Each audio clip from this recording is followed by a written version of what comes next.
Hello everyone and welcome back to newearth.land. My name is Adam and today we're going to be talking about the fact that you're not meant to be living like this. So we aren't meant to be living like this. We are effectively living in a situation of indentured servitude and it's psychological. It's not as overt as it was once in the past. So often when you inform someone of this reality, it can be quite sort of attritional because obviously they're going to reject and react against the words that you're using. So the knee-jerk reaction is, of course, well, of course I'm not enslaved. But then it reminds me of the Aldous Huxley quote, which goes something like this: "The victim of mind manipulation does not know that he's a victim. To him, the walls of his prison are invisible, and he believes himself to be free. That he is not free is apparent only to other people because his servitude is strictly objective." So we were born into this social matrix. In this matrix, it reminds me of Placebo, if you can excuse my incredible talent for singing. And because of that, we've been prepared and trained. Like I often mention about through the education system, we've been trained and prepared for this matrix, and so we see it as this sort of like normalcy. This idea that you wake up, you go to work, make ends meet, pay the rent and bills at the end of the month, and just repeat that until you die, pretty much. So yeah, pretty much eat, sleep, repeat. But ultimately, there's not really any true options in places. The analogy that I often consider is one, because this is something that I have come up against in terms of resistance when I say that we're ultimately enslaved, like psychologically. And people say, well, it's the life you choose, though, isn't it? Like you've chosen this job, you've chosen this.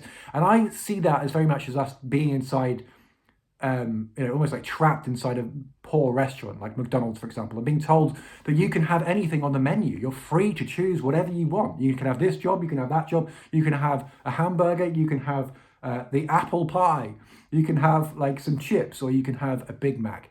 It's your choice. But then we're not actually allowed, and rarely it sort of escapes us, the notion that we can step outside of the restaurant and we have a plethora of other restaurants available to us. But that sort of that idea is born of a wider, sort of more perceptive state of consciousness. And of course, we have been reduced, by way of Western education, into a fixed state of consciousness through this convergent teaching model, which is sort of like created this prison for the soul, prison for the mind. And the idea of infinite possibilities, the idea that we could actually, proactively create a better society for us together, come together, like at newearth.land, which is what I'm proposing. If you want to check out the concept in more detail, then do check out the URL newearth.land. But this notion is just met with a fierce resistance, such as, if I had £1 for every time my mum would say, "This is just the way it is, Adam. This is just the way." I was talking to her the other day, and I said, I'm gonna be sort of my own stuff. She's always asking me what you're working on, because she's hell bent on me sort of like working like a robot.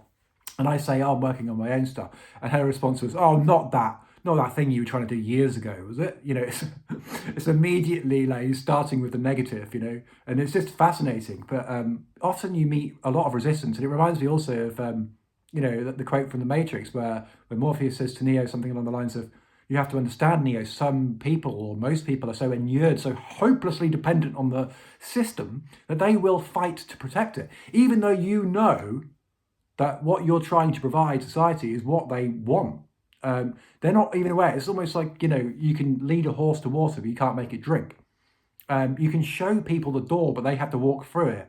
And so that's very much the case. What I think is happening here, like in terms of the movement that I'm trying to start, and it's not something that needs to happen overnight. It doesn't have to overhaul what is the existing paradigm. It just has to operate in parallel with that. And, it starts at a grassroots level. It starts from just a few people coming together and realizing the power of the concept that, again, I'm demonstrating on newearth.land. I'm not going to talk about it at length here because that will be a separate video. But if you ever get a few minutes in the day, then I do check it out. It might be of interest to you. It's ultimately about true freedom, abundance, and well-being for all, introducing crowdsourcing at a civilizational scale into the housing industry, so that we can crowdsource land and co-housing that freely provides shelter, energy, food and water as basic human rights. But getting back to the topic of this video, which is that you shouldn't be living this way, I think I also had another quote in mind, which was that of Krishnamurti, who said that, what did he say? He said, not the victim of mind manipulation, we've already done that. He said, mind blank, mind blank, mind blank, mind blank, Krishnamurti. It is no measure of good health to be well adjusted to a profoundly sick society. And so, you know, it's pretty much like now the case now that all of these conditions are normalized. Even depression and anxiety is almost like a given. Like, it's like, to what degree are you experiencing those things? And we just don't have, it doesn't have to be that way. These emotional states are a result of our social structure that is programming us to live lives of indentured servitude without really realizing it. And I feel like that aspect of it is often overlooked in consciousness circles or spiritual themes, and it's often too much focus on the mind. But really, like, what is the seed of all this suffering? A lot of it comes from restriction. Like, a lot of it comes from stagnation. People are trapped in dead-end jobs. People are just sort of fed up of this general malaise, this sort of wake up and your day is already a given. You got to do this, you got to do that, and the mystery of life is left at the door.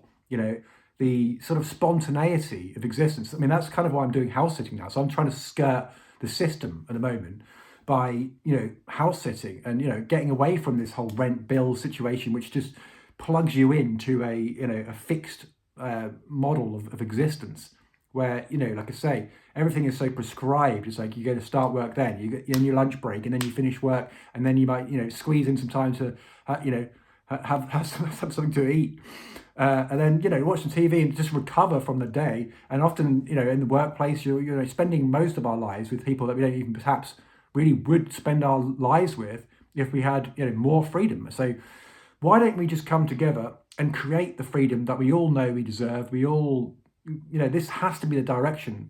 What is, what is the goal, really? What is it that we're trying to do in 100, 200, 1,000, 2,000 years? What is the destination of humanity? What are we trying, what are we aiming this is civilization at? I often see it as a sort of like a big ship, like the Titanic. We're all in the sort of like middle decks, and just entertaining ourselves, and no one really has their head above the parapet and just sort of like thinking, well, perhaps we can be the architects, perhaps we can be the directors of civilization itself. We get to say where it goes, because ultimately at the end of the day, we are the 99.9%. Like, the politicians, I mean, they're just a fraction of the population, but we keep, this is where the witchcraft comes in. We're so programmed to think that big daddy government is going to help things. And that's really where the psyop is, keep people in these political spectrums and just giving false hope, whether it's idolatry or, this next petition comes along. And, how many more elections are we going to live through before we actually begin to realize that no change is coming from these political circles? And therefore we have to empower ourselves, realize that we are the ones we've been waiting for. We are the people, we are the power, we are the 99%. And that really, in a nutshell, is the video for today. So do check it out, newearth.land. We have to be the ones that participate in it, because it's all there for us now. Everything is in place. Like, we've got the global interconnective technologies. We've got social media. We can talk to people from around the world. We just need to follow a vision that can immunize us against, greed ultimately, and immunize us against communism, in the sense that we can actually autonomously, locally provide ourselves in a decentralized way, shelter, energy, food and water, so that we are actually physiologically independent. We can wake up and those things are so abundant that they're everywhere, they can no longer be controlled. So it's an abundance, it's a situation from scarcity to abundance that we need to arrive at. And really that is the shift, the fundamental shift that needs to take place. It's a psychological one, and it's one that actually we can create when we come together and see that in numbers, we are the ones that can, I don't want to use the word overthrow, because like I said earlier, it's more of a parallel direction that we can go in, Well, it's, the existing structure is of course crumbling, but they've got plans for that. The AI open air prison is nigh. But in parallel, in conjunction with that, let's create a better world, and let's sort of aim ourselves towards Satchitananda, existence, consciousness, bliss. We need more freedom, we need more abundance, and all those themes can be explored in detail at newearth.land. So I look forward to seeing you again in the next video. Have a lovely, jubbly day. See you next time.